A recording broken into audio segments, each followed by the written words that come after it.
आश्रम धर्म निरूपण में उद्धव जी ने कहा, कमल नयन श्री कृष्ण,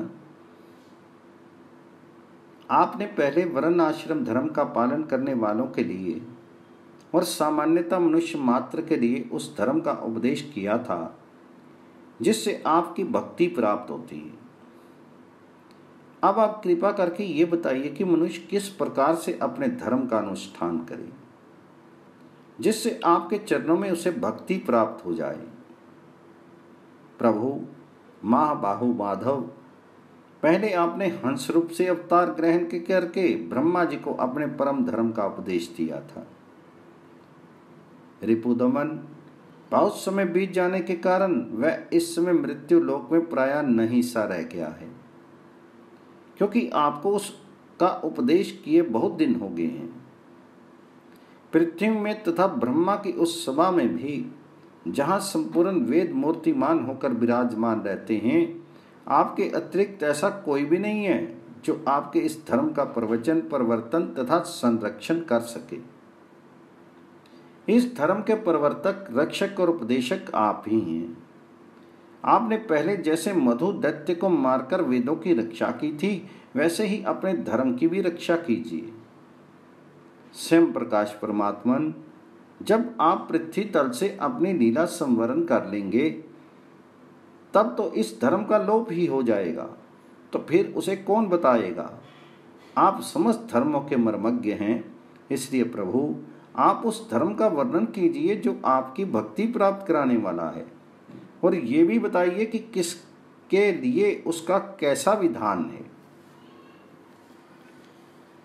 तो श्री शुकदेव जी कहते हैं, परीक्षित, जब इस प्रकार भक्त शिरोमणि उद्धव जी ने प्रश्न किया तब भगवान श्री कृष्ण ने अत्यंत प्रसन्न होकर प्राणियों के कल्याण के लिए उन्हें सनातन धर्मों का उपदेश दिया। भगवान श्री कृष्ण ने कहा, प्रिय उद्धव,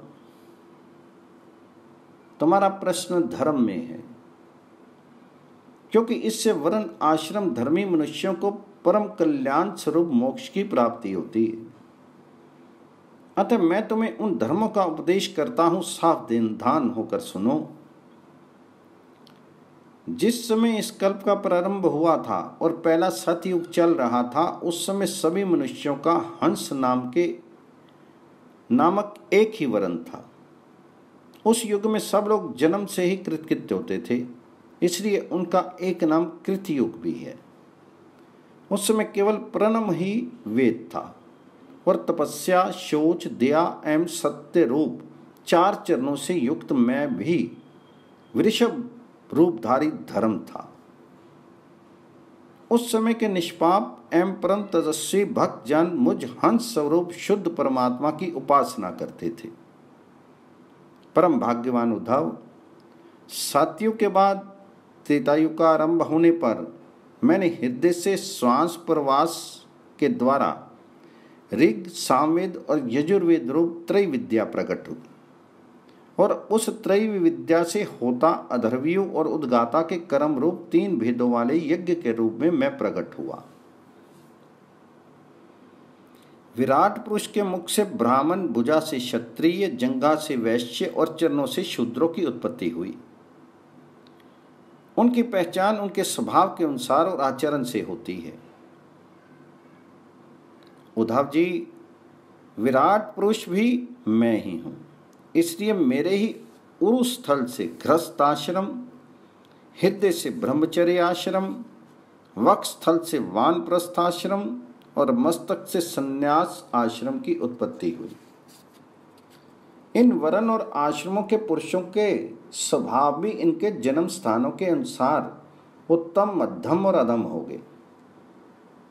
अर्थात उत्तम स्थानों से उत्तम होने वाले वर्ण और आश्रमों के स्वभाव उत्तम और अधम स्थानों से उत्पन्न होने वालों के अधम हुए।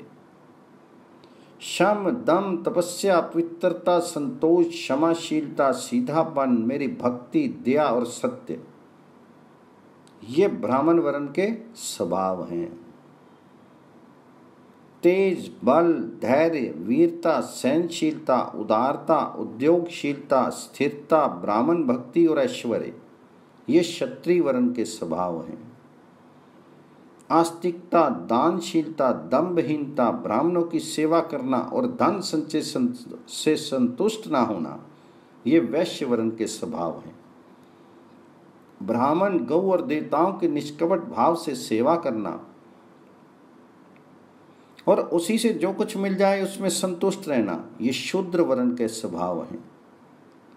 अपवित्रता, झूठ बोलना, चोरी करना, ईश्वर और परलोक की परवाह न करना, झूठ मूठ, झगड़ा और काम, क्रोध एवं तृष्णा के वश में रहना, ये अंत्यजों के स्वभाव हैं। उद्धव जी, चारों वर्णों और चारों आश्रमों के लिए साधारण धर्म ये है कि मन, वाणी और शरीर से किसी की हिंसा ना करें, सत्य पर दृढ़ रहें, चोरी नहीं करें, काम, क्रोध तथा लोभ से बचें और जिन कामों के करने से समस्त प्राणियों की प्रसन्नता और उनका भला हो वही कार्य करें। ब्राह्मण, क्षत्रिय तथा वैश्य गर्भाधान आदि संस्कारों के क्रम से यज्ञोपवीत संस्कार रूप द्वितीय जन्म प्राप्त करके गुरुकुल में रहे और अपनी इंद्रियों को वश में रखे। आचार्य के बुलाने पर वेद का अध्ययन करे और उनके अर्थ का भी विचार करें। मेखला, मृगचर्म वर्ण के अनुसार दंड, रुद्राक्ष की माला, यज्ञोपवीत और कमंडलू धारण करे। सिर पर जटा रखे। शौकीनों के लिए दांत और वस्त्र न धोवे। रंगीन आसन पर नहीं बैठे और कुश धारण करे। स्नान, भोजन, हवन, जप और मलमूत्र त्याग के समय मौन रहे और कक्ष तथा गुप्त इंद्रियों के बाल और नाखूनों को कभी नहीं काटे। पूर्ण ब्रह्मचर्य का पालन करे।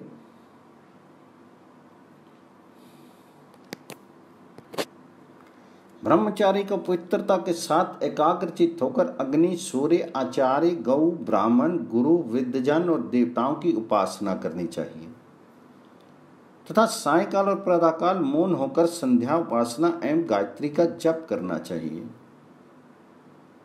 आचार्य को मेरा ही स्वरूप समझें, कभी उनका तिरस्कार नहीं करें, उन्हें साधारण मनुष्य समझकर दोष दृष्टि न करें, क्योंकि गुरु सर्वदेव में होता है।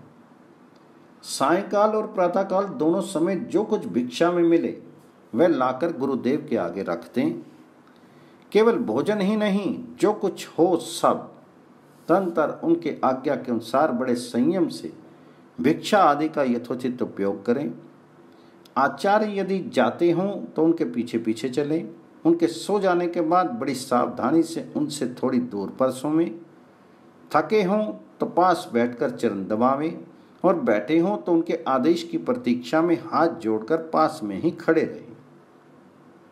इस प्रकार अत्यंत छोटे व्यक्ति की भांति सेवा शुरुआ के द्वारा सदा सर्वदा आचार्य की आज्ञा में तत्पर रहें।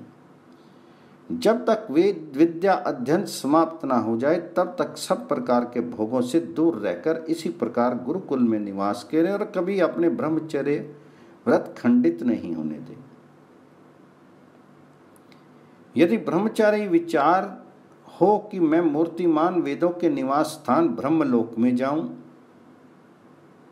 तो उसे आजीवन नैष्ठिक ब्रह्मचर्य व्रत ग्रहण कर लेना चाहिए और वेदों के स्वाध्याय के लिए अपना सारा जीवन आचार्य की सेवा में ही समर्पित कर देना चाहिए।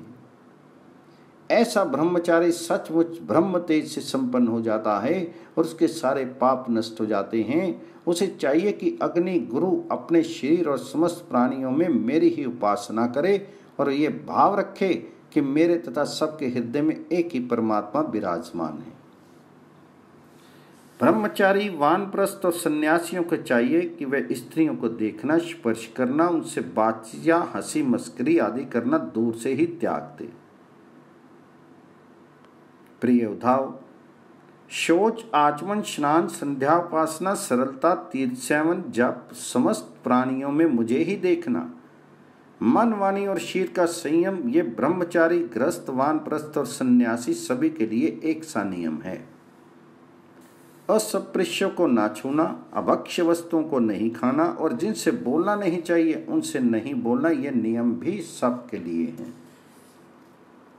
नैष्ठिक ब्रह्मचारी ब्राह्मण इन नियमों का पालन करने से अग्नि के समान तेजस्वी हो जाता है। तीव्र तपस्या के कारण उसके कर्म संस्कार भस्म हो जाते हैं, अंतःकरण शुद्ध हो जाता है और मेरा भक्त होकर मुझे प्राप्त कर लेता है।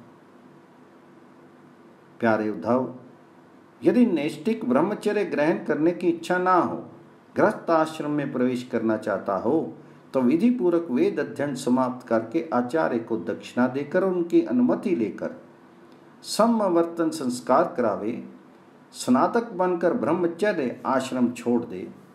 ब्रह्मचारी को चाहिए कि ब्रह्मचर्य आश्रम के बाद गृहस्थ तथा अथवा वानप्रस्थ आश्रम में प्रवेश करे। यदि ब्राह्मण हो तो संन्यास भी ले सकता है, अथवा उसे चाहिए कि क्रमशः एक आश्रम से दूसरे आश्रम में प्रवेश करे। किंतु मेरा आज्ञाकारी भक्त बिना आश्रम के रहकर अथवा विपरीत क्रम से आश्रम परिवर्तन कर शिक्षाचार में न प्रवृत्त हो। प्रिय उद्धव, यदि ब्रह्मचार्य आश्रम के बाद गृहस्थ आश्रम स्वीकार करना हो तो ब्रह्मचारी को चाहिए कि अपने अनुरूप एवं शास्त्रोक्त लक्षणों से संपन्न कुलीन कन्या से विवाह करे। वे अवस्था में अपने से छोटी और अपने ही वर्ण की होनी चाहिए। यदि कामवश अन्य वर्ण की कन्या से और विवाह करना हो तो क्रमशः अपने से निम्न वर्ण की कन्या से विवाह कर सकता है। यज्ञ याग आदि अध्ययन और दान करने का अधिकार ब्राह्मण, क्षत्रिय एवं वैश्यों को समान रूप से है, परंतु दान लेने, पढ़ाने और यज्ञ कराने का अधिकार केवल ब्राह्मण को है। ब्राह्मण को चाहिए कि इन तीनों वृत्तियों में प्रतिग्रह अर्थात दान लेने की वृत्ति को तपस्या, तेज और यश का नाश करने वाली समझकर पढ़ाने और यज्ञ कराने के द्वारा ही अपना जीवन निर्वाह करे, और यदि इन दोनों वृत्तियों में भी दोष दृष्टि हो, पर अवलंबन, दीनता और दोष दिखते हों, तो अन्न कटने के बाद खेतों में पड़े हुए दाने बीन कर ही अपने जीवन का निर्वाह कर ले। उद्धव, ब्राह्मण का शीर अत्यंत दुर्लभ है।